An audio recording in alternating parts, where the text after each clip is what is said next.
కొట్లో కొన్న యాపిల్స్ కన్నా ఏ పక్కింటోళ్ళ చెట్టుకో ఎదురింటోళ్ళ చెట్టుకో కోసిన యాపిల్స్ టేస్ట్ భలే ఉంటుంది కదా.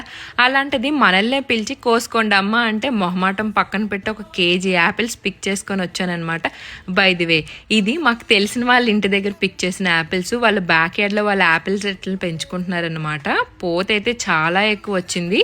మన సైడ్ బేసిక్గా జాన్ చెట్లు అరటి చెట్లు ఎక్కువగా పెంచుకుంటారు కదా. ఇటు సైడ్ వీళ్ళు క్లైమేట్ తగ్గట్టుగా యాపిల్ ట్రీస్ని పెంచుకుంటారంట. పిచ్చుకలు ఉడతలు ఎక్కువగా కొట్టేస్తాయని చెప్పి పక్కన ఇలా గుడ్లకు బొమ్మలు పెట్టుకుంటారంట. చాలా ఎక్కువగా పోతైతే వస్తుంది, అందరినీ తీసుకోమని అంటారు. సో కొంచెం మంది అయితే అలా వదిలేస్తూ ఉంటారనమాట. సో ఇన్ని యాపిల్స్ ఉంటే ఎవరికైనా బోర్ కొడుతుంది. వీళ్ళు అందుకని యాపిల్స్తోని యాపిల్ క్రస్ట్ అనే డిజర్ట్ చేసుకుంటారంట. దీన్ని ice cream or whipping cream కాంబినేషన్తో ఎక్కువగా తింటారంట.